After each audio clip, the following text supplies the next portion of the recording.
Being nosy is a good thing. Like if you suspect a natural gas leak in your home or your neighborhood.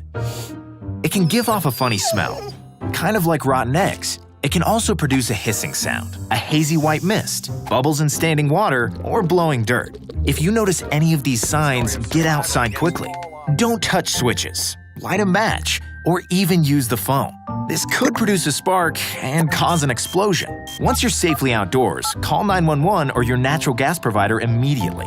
Don't assume others will call, and don't worry if it's a false alarm. Natural gas companies want you to call because it helps keep everyone safe. So, be like Nosy.